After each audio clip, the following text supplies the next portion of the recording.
last question, no? So, and you mentioned touch on this na sabi mo nga maganda na yung progress in this in the particular for this particular SDG, maraming ang players nang involved, maraming efforts na nangyayari. So, well, one thing that I guess is intriguing me rin is I always like watch I always read pala sa CNN, and they have this like section na about, the climate crisis, weather, ganyan.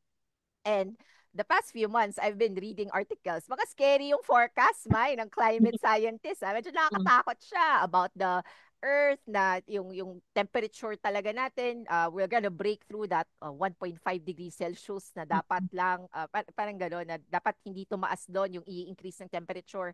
So, medyo nakakatakot yung forecast, Mai. And I mm. just we want to hear from a sustainability practitioner and educator.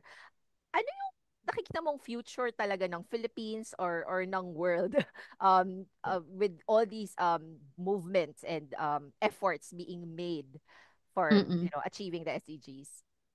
Mm. So, well, you mentioned, it started already on the climate futures, no? And, well, totoo yun, nakakatakot talaga siya. And it's already really happening. Hindi pa Mm. tayo natatakot sa mga bagyong nararanasan natin ngayon, no? Mm. Think about it as the other countries don't have this problem now. In the Philippines, it's already happening now. For other countries, it's still a problem for the future. For us, it's already been happening several years ago, no?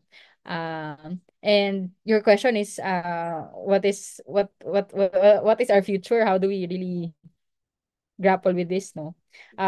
It's easy kasi to fall into uh the negative side, which is, okay, so ito pala yung mangyayari, so give up na lang tayo, we're all gonna die anyway. uh may ganun, no? But for me, the fact that scientists are still talking about it and they're saying, these are the possible futures, but there are still things you can do, meaning you just have to reach talaga, you have to have a concerted effort to commit to net zero emissions, for example, in terms of climate. We can still reverse things. So meaning, hindi siya hopeless. Meaning there is still a way out. And I think that's what we need. We need more movers of people who continue to hope and to act. Which is why in our work that we do, since we're educators, we drive programs also. We never end with the climate doom.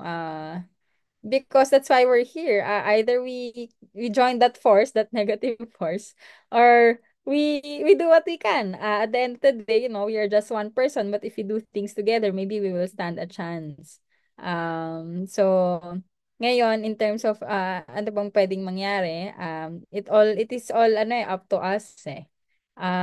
It is all up to us to convince our governments to really hold the bigger global north countries to commit to for example really better climate commitments. So for our viewers, kasi kakatapos lang ng recent conference of parties in COP, annually ginagawa for negotiations in terms of climate. So medyo ano siya, disappointing siya kasi ang nine-negotiate is really trillions of climate finance to support vulnerable countries. What we're getting is very small, peanut size nga lang daw. So, how are we supposed to expect countries like the Philippines to become resilient and to continue growing as an economy? Kasi at the end of the day, this is where people's livelihoods are relying on. If we're not able to adapt quickly, economy din natin yung at stake, no? So, but I do believe that you have a lot of actors here. We all have a lot of change makers here. What we need is to continue supporting them, equipping them, building their capacities, because we're still not a lot. So it's growing, but we need more. And then we need to push for more accountabilities to our big decision makers. So, so na tayo sa stage na yon, no? Na I am not hopeless with what could happen because I know we can still do something. Meron pa rin tayong magagawa at kailangan nating kumilos.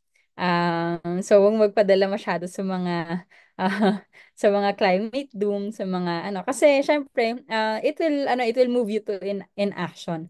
Pero being in this space, no, what really helped me, and the other players in this world is to actually come together. So when we did the Learn to Lead Sustainability, so for everyone's context, training program to na dinesign namin to really support current practitioners. Kasi syempre, tapos na kayo sa college, ganyan, working na kayo. Pero where do you learn about these things, no? The biggest outcome that arrived from that program is really having the sense of community. Now we're not alone in our journey. Now we are all helping our respective companies, organizations to really take action in sustainability. So the more we have of those people in the Philippines, the more we can stand a chance. Uh, yeah, that's how I see the future for the Philippines. Wow, thank you so much, Mai. Ako, I'm sure hindi lang ako yung na-inspire sa mga sinabi mo, no? And nakaka-empower na despite nga all these bad news na we're hearing, to hear from someone from like you na talagang in the field, in the sector na, guys, we can still do this. We can still change the direction of where our Eh, country yan. is heading or where our planet is heading. Very, for me, empowering siya, no? And I'm sure some of our listeners then will agree na nakakaano siya, nakaka-inspire. So, uh, sa lahat ng mga nakikinig, again, no, this is Miss Mai Baticolon. We're really happy and very blessed na she was able to join us for the last few minutes, no, sharing her expertise and insights as a sustainability practitioner and educator. Ulit, thank you, Mai, for joining us dito sa Thank Mabuting you rin. Pilipinas. Talagang na-remind mo kami na meron pang kabutihan sa Pilipinas at sa mundo and we can choose to be a part of it, no? Yun yung ang pinaka for me biggest lesson that you taught us during this interview segment. So, thank you so much ulit, Thank Mai. you. Salamat. Yes, and we hope to see you again. So sa mga nakikinig pa, keep I guess let's follow Mai. Let's pin lang kita, Mai. Let's follow Mai. Yung kanyang support her sa kanyang mga initiatives and maybe join Learn to Lead too. I can honestly say super fun yeah and wonderful learning experience. So again, thank you so much for joining us, Mai, and to all our listeners and viewers. And we will see you again in the next airing of Mabuting Pilipinas. Ingat everyone!